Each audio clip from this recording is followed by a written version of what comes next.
এইখন আমাৰ east India আমি আগতে নেশ্যনেল লেভেলত এবাৰ চকী ডিব্ৰুগড়ত খেল পাতিছে।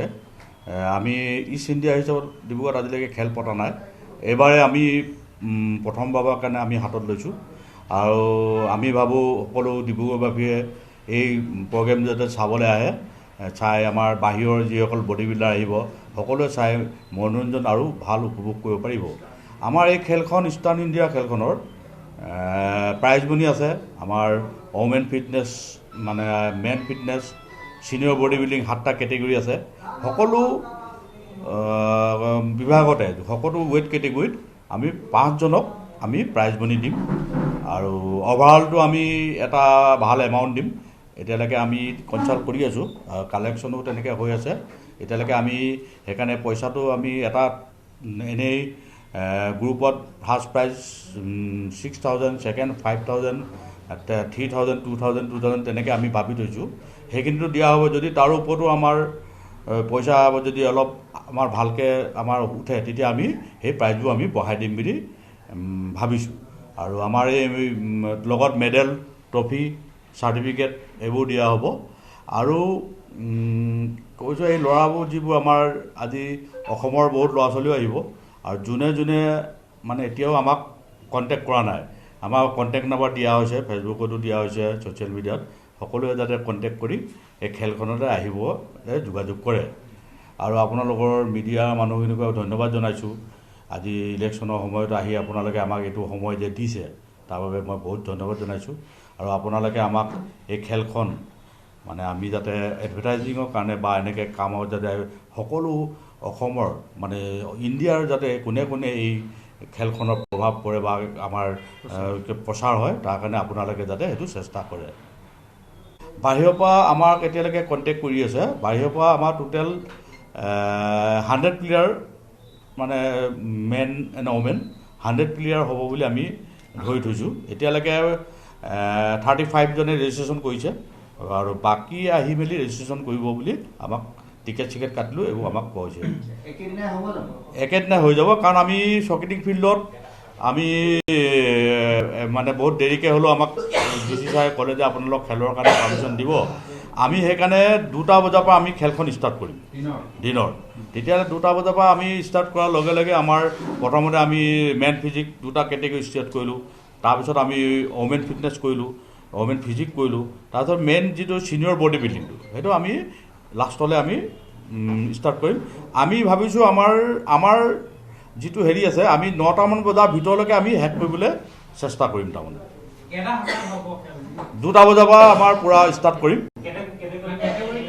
কেটেগৰী এনেই আপোনাৰ ইয়াততো আমাৰ দিয়া আছে টোটেল 80লৈকে হ'ব, 80 এবভ এটা হ'ব, টোটেল 7 কেটেগৰী। আৰু খালি আপোনাৰ ওমেন্সৰ যিটো বডি বিল্ডিং হ'ব অ'পেন হ'ব। ওমেন্সৰ 2টা কেটেগৰী আছে, এটা হ'ল ওমেন্স বডি বিল্ডিং আৰু এটা হ'ল ওমেন্স ফিজিক। আৰু মেন্সৰ আপোনাৰ 3টা কেটেগৰী আছে। এটা মেন্সৰ ফিটনেছ কেটেগৰীটো 2টা আছে, মানে হাইটত হ'ব। এটা হ'ল শ্বৰ্ট হাইট, এটা হ'ল ওখ মানে মেন ফিটনেছ। আৰু বডি বিল্ডিঙত 7টা কেটেগৰী আছে, মানে 55, 60 গ্ৰুপ, 65, 70, 75 আৰু এটা 80 হ'ব।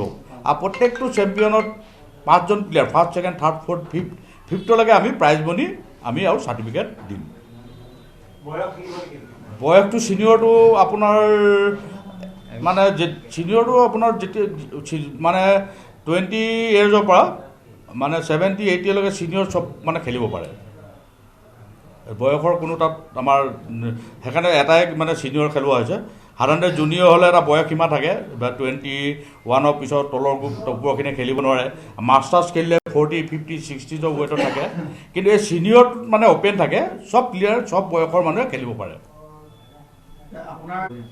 এবাৰ আহিব আমাৰ এনেই আমাৰ মহাদেৱ ডেকাক আমি ইনভাইট কৰিছোঁ। মহাদেৱ ডেকা ছাৰ আহিব।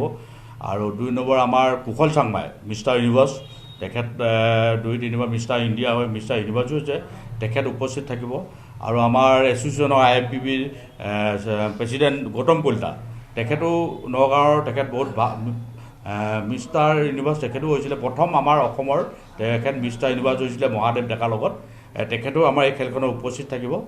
আৰু এজন আমাৰ টায়েং বুলি এজন আছে, জোনাইৰ হয়, তেখেত মিষ্টাৰ মানে ইউনিভাৰ্ছ তেখেতো হৈছিলে, তেখেতক আমি ডেমনষ্ট্ৰেশ্যনৰ কাৰণে আমি মানে মাতিছোঁ, তেখেতো অহা কথা কৈছে।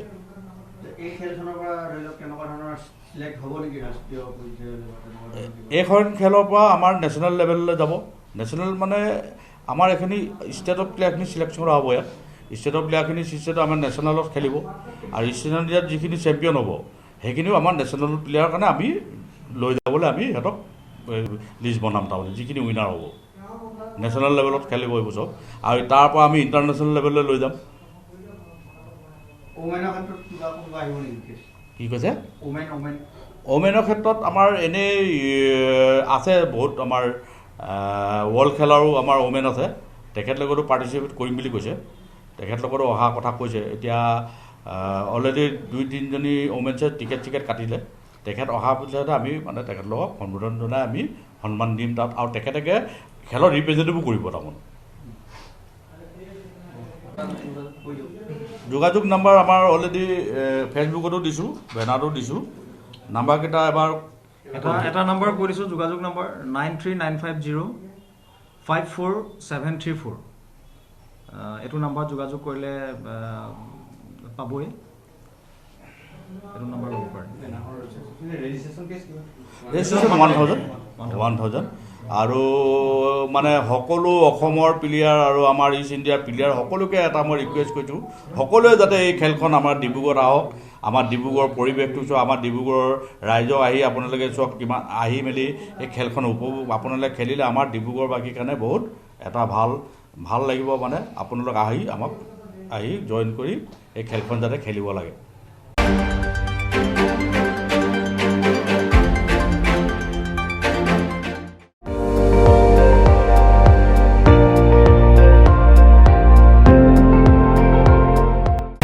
আপুনি চাই আছে ND24, সৰ্বশ্ৰেষ্ঠ নহয় সৰ্বোত্তমৰ দৌৰা।